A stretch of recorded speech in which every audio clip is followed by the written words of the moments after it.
The second thing is identification of what, I don't want to spend the rest of my talk on who are the Métis, except to say this. The issue before Powley is not about who are the Métis.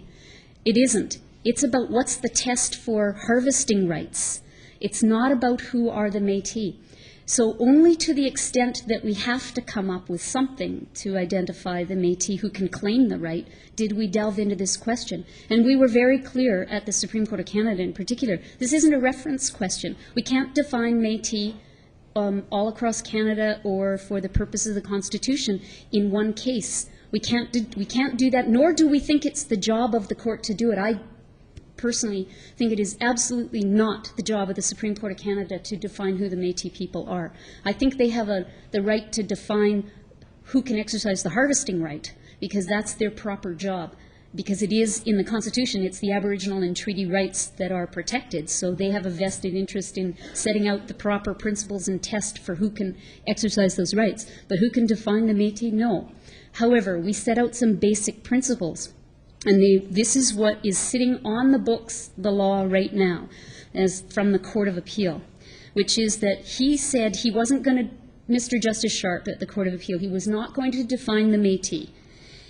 But he accepted that the Powleys were Métis for the purposes of claiming the ability to exercise the right, because number one, they self-identified as Métis as opposed to identifying as Indians or Inuit.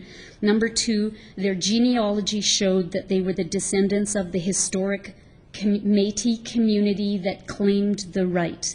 In other words, Powley does not resolve transportable rights issues, okay? So if you're, like me, Métis from Red River, and I was to move to Sault Ste. Marie, Powley doesn't resolve the issue of whether I can exercise that community's rights, because Steve Powley's ancestry goes deeply into the Métis community in Sault Ste. Marie, and he's never left. So it's not a portability or mobility of rights case. It won't solve that question, or it doesn't even touch it. So it also doesn't solve the issue of whether people who are only from the Indian community, lost their status and moved into the Métis community, can claim the rights, because that again is not the Powleys. Powley's ancestry is from the Métis community that existed there prior to the 1850s. And not only did that, all those markers that Larry was putting out about self-identifying and others have to see you as that and did you take action, those are all the markers of the Sault Ste. Marie community. In fact, at the same time as the Sayre trial is happening in Red River, 1849, the Métis, it's often described by historians as an Indian uprising around the Mica Bay incident, but in fact there were more Métis involved in it than there were Indians. And what they did is they were angry because the government was giving out mining leases in the north shore of Lake Huron. And they knew, because of the Royal Proclamation in 1763 and the promises made, that the government couldn't do that without entering into treaty with them. So they basically took political action as a group to preserve their rights. This is Métis community taking political action to preserve their rights. So they hijacked the place, they held them hostage, and they demanded a treaty. That's what they wanted, a treaty. Now, this kind of action is not unheard of, but what it does is it shows you that there was a self-identifying community there.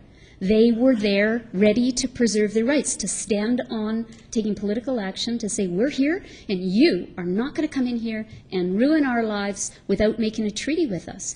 That's the Indians and the Métis standing up together as separate groups to take action to protect their rights. Now, Steve's ancestor happens to be Lesage, who is one of those guys who was the leader of the Métis community, standing up and in fact got charged afterwards for doing that.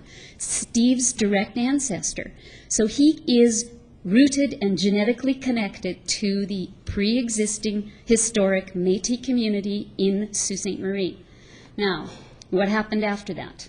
After that, after the treaty, that's when the community changes. Robinson, there was evidence given at trial that the treaty commissioner was actually speculating in Métis lands. This is not an unheard story. And that will be the subject of the Manitoba case, Dumas, and also the Northwest Saskatchewan case. You know, what were those land speculators doing traveling around with the treaty commissioners? Did the government actually fund them to speculate in lands? What we have in Sault Ste. Marie was direct evidence that Robinson himself was speculating in the lands that he said, he promised he would preserve for the Métis people and didn't do. So those issues are all very live in the Powley case. Now, what happened after that is the Powleys themselves, the ancestors, took treaty. They moved on to the treaty, onto the Garden River Reserve, although they're members of the Batchewana Reserve, but they lived on Garden River. No one's ever figured out why that was. But the other interesting thing that was in the evidence, and this is evidence brought out by the Crown, not by us, and it was fascinating evidence, which is that even though the Métis, some of the Métis moved on to the Garden River Reserve, they maintained a completely separate identity.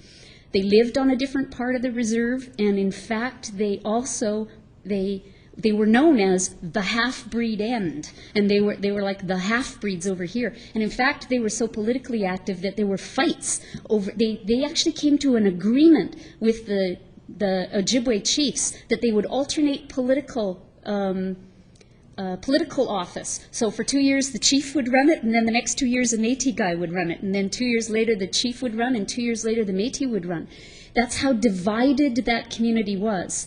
It was clearly set out. They were living on a reserve, but nobody for a second thought that those half-breeds were Indians or Ojibwe for any reason at all. They never did. The Indians didn't think they were, and the Métis didn't think they were.